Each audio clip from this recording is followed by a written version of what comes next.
సుమన్ టీవీలో మీ business promotions కోసం ఈ కింది నెంబర్ను సంప్రదించగలరు.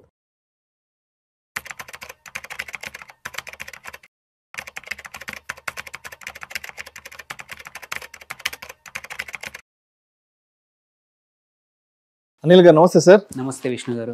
Welcome to Vishnu talks. Thank you అండి. సో అనిల్ గారు, ఇప్పుడే ఒక న్యూస్ ఒకటి చదివాను సార్.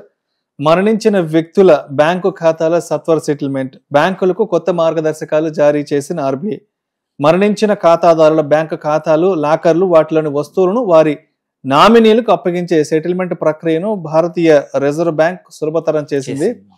దీనికి సంబంధించి కొత్త మార్గదర్శకాలు జారీ చేసింది.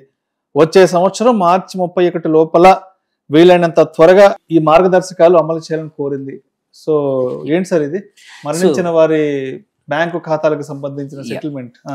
యాక్చువల్లీ ఏం జరుగుతుందంటే, ఇప్పుడు ఫస్ట్ ఇది ఎందుకు ఈ ఆర్బీఐ కొత్తగా మార్గదర్శకాలు ఎందుకు వదలాల్సి వచ్చిందంటే, విడుదల చేయాల్సి వచ్చిన అవసరం వచ్చింది ఏంటంటే, ఒక్కొక్క బ్యాంకు ఒక్కో రకంగా ప్రాసెస్ చేస్తూ ఉంది. ఎప్పుడైతే ఒక వ్యక్తి చనిపోతే వాళ్ళ అకౌంట్లో ఉన్న డబ్బుల్ని ఎలా నామినీస్కి ఆర్ సర్వైవర్కి ఎలా ఇవ్వడం అనేది ప్రాసెస్ని ఒక స్టాండర్డైజ్ ప్రాసెస్ లేదు. కొన్ని బ్యాంక్స్ ఇమ్మీడియట్గా చేస్తున్నాయి, కొన్ని బ్యాంక్స్ ప్రయారిటీ లేకుండా అంత ఎక్కువగా ఇష్యూ లేకుండా అంటే పట్టించుకోకుండా డీలే కూడా చేస్తూ ఉన్నాయి అన్నమాట. ఎటువంటి గైడ్ లైన్స్ లేకపోవడం వల్ల ఒక్కొక్కరు ఒక్కో రకంగా ప్రాసెస్ చేస్తూ ఉన్నారు. అలా కాకుండా ఇంకొక మేజర్ ఇష్యూస్ ఏమవుతున్నాయంటే, యాక్చువల్ లీగల్గా ఏంటంటే, మీరు ఎటువంటి యాసెట్ అయినా సరే ఒక నామినీ పేరు ఆల్రెడీ ఆ ఖాతాలో, అది డిమాట్ అయి ఉండొచ్చు, మ్యూచువల్ ఫండ్ అయి ఉండొచ్చు, ఇక్కడ బ్యాంక్ ఖాతా కానీ నామినీ ఉన్నారంటే అఫీషియల్గా nominee is equal in to trustee.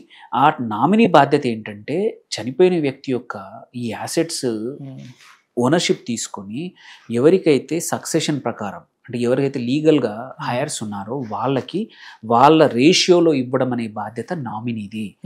Nominee పెట్టినంత మాత్రాన ఈ డబ్బులంతా నామినీకి పోతాయని కాదు, but nominee is a trustee.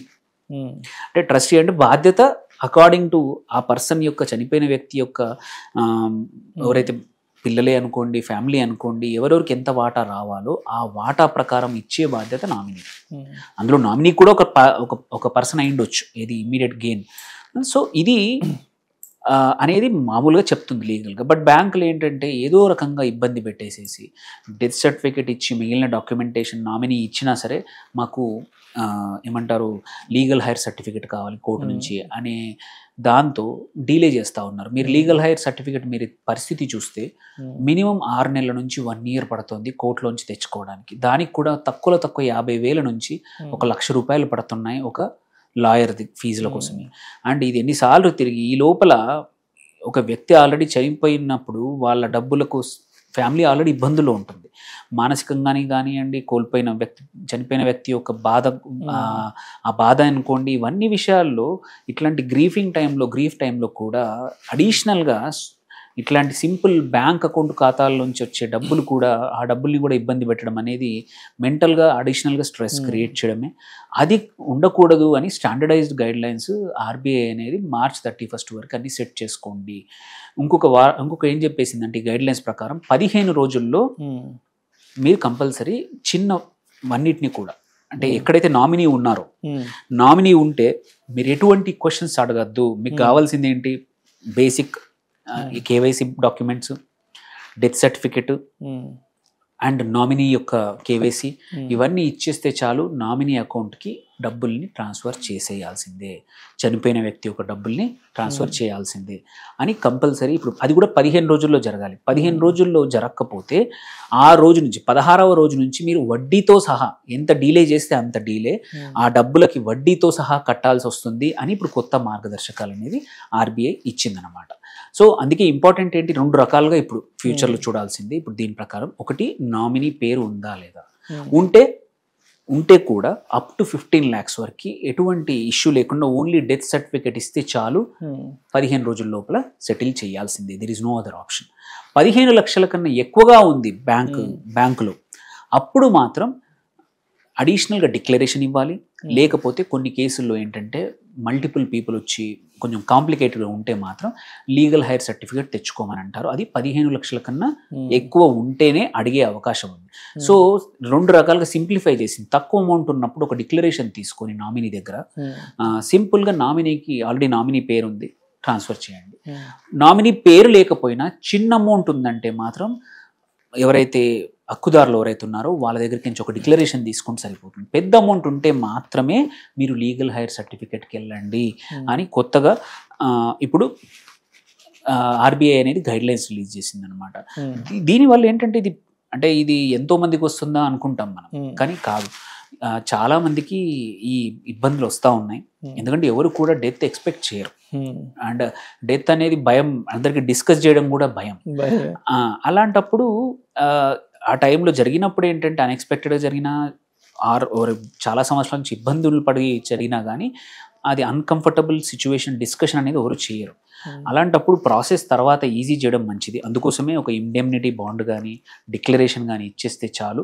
ఏమైనా రేపు ఎవరైనా వచ్చి క్వశ్చన్ చేసినా ఈ బాండ్ కవర్ చేస్తుంది, ఈ డిక్లరేషన్ కవర్ చేస్తుంది అని ఆర్బీఐ చెప్పింది. అంతకు మించి మాత్రమే ఏదైతే 15 లక్షల కన్నా ఎక్కువగా అమౌంట్ ఉంటే మాత్రమే సక్సెషన్ సర్టిఫికేట్ కానీ లీగల్ హైర్ సర్టిఫికేట్ కానీ కోర్టు ద్వారా తెచ్చుకొని సబ్మిట్ చేస్తే అక్కడ కూడా 15 రోజులే. అక్కడ కూడా ఇష్టం వచ్చిన రోజులు తీసుకుంటా అంటే కుదరదు. అన్నీ సబ్మిట్ చేశాక 15 రోజుల్లో కంపల్సరీ బ్యాంకులు ఇవ్వాల్సిందే, లేదంటే పరిహారం చెల్లించాలి. దీనివల్ల ఏంటంటే కుటుంబాలకు కూడా ప్రాముఖ్యత, అంటే వాళ్ళకి ఇబ్బందులు జరగవు. తక్షణంగా తక్కువ మూల్యంలో ఉన్న డబ్బులు అనేది ఇమ్మీడియట్గా రావడం వల్ల ఏమైనా అవసరాలు ఉన్నా సరే తీరిపోతాయి. సెకండ్, ఒక స్టాండర్డైజ్డ్ మెథడ్ ఉంటే ఏంటంటే బ్యాంకులకు కానీ అందరికీ తెలుస్తుంది, ఓకే నేను ఈ డాక్యుమెంటేషన్ ఇస్తే ఈ పని తొందరగా జరుగుతుంది. సో అన్నెసెసరీ విజిట్స్ కూడా బ్యాంకుకి తగ్గిపోతాయి, పెండింగ్ పేపర్ వర్క్ అనేది తగ్గిపోతూ ఉంది. చాలా మంది ఏంటంటే 2-3 సార్లు తిరగాల్సి వస్తుంది. సో కొద్దిమంది వదిలేసుకుంటారు, చాలామంది వదిలేసుకుంటారు. నా వల్ల కాదు, ఇంట్లో అందరు డాక్యుమెంటేషన్ తెచ్చి ఇంతమంది చేయడం నా వల్ల కాదని. అలా కాకుండా సింప్లిఫై చేస్తే ఏంటంటే బ్యాంకుల దగ్గర కూడా అనవసరమైన పెండింగ్ డబ్బులు ఉండవు. ఎందుకంటే అది చాలా వేల కోట్ల డబ్బులు ఇట్లా మరణించిన వారి ఖాతాల్లో కానీ అన్క్లెయిమ్డ్ అమౌంట్ బ్యాంకుల్లో మిగిలిపోతూ ఉన్నాయి. ఆర్బీఐ ప్రతిదీ ఏదో ఒక పద్ధతి చేసి పంపిస్తూ ఉంది. సో అది కూడా ఇది ఒక సరళతనం చేయడమే. సో మరణించిన వారి కుటుంబాలకు ఇబ్బందులు జరగకుండా ఈ కొత్త గైడ్లైన్స్ ఏవైతే ఆర్బీఐ బ్యాంకులకు ఇచ్చిందో ఇవి అన్ని రకాల బ్యాంకులకు వర్తిస్తాయి, ప్రైవేటు పబ్లిక్ అన్ని రకాల బ్యాంకులకు వర్తిస్తాయి. సో హోప్ఫుల్లీ ఒక స్టాండర్డైజ్ ప్రాసెస్ అయిపోయి 15 రోజుల్లో నామినీ ఉంటే చాలు. అందుకే అది మన బాధ్యత ఖాతాదారులుగా ఏంటంటే ప్రతి ఒక్కరూ వాళ్ళ ఖాతాలో ఒక నామినీని కంపల్సరీ పెట్టడం అనేది మన బాధ్యత. నామినీ ఉంటే ఏంటంటే ఈజీ అవుతుంది. ఏమవుతుందిలే అనుకుంటే తర్వాత ఇబ్బంది వస్తుంది. సో యాజ్ మన బాధ్యతగా ఎవరైనా సరే సంపాదించే వాళ్ళు, బ్యాంక్ అకౌంట్ ఉన్న వాళ్ళు మీ నామినీగా ఎవరో ఒకరి పేరుని, దగ్గర వాళ్ళ పేర్లని, వైఫ్, హస్బెండ్, బాబు, పాప, కూతురు ఎవరిదో పెట్టండి. దేర్ బై ఏంటంటే ఏమైనా జరిగినా ఆ వ్యక్తి బాధ్యతగా మీ డబ్బుల్ని హ్యాండిల్ చేసి మీ ఫ్యామిలీకి ఇచ్చి ఎవరైతే సక్సెషన్ ప్రకారం అందరికీ పంచుతారు. రైట్. అయితే మొత్తానికి బ్యాంకింగ్ వ్యవస్థలో పెద్ద పెద్ద మార్పులు చేర్పులు చూడబోతున్నాం.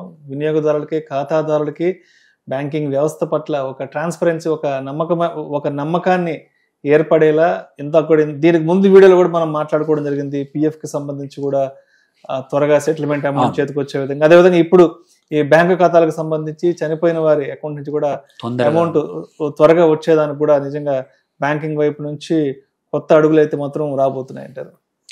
Right sir. Thank you sir. Thank you so much. Thank you.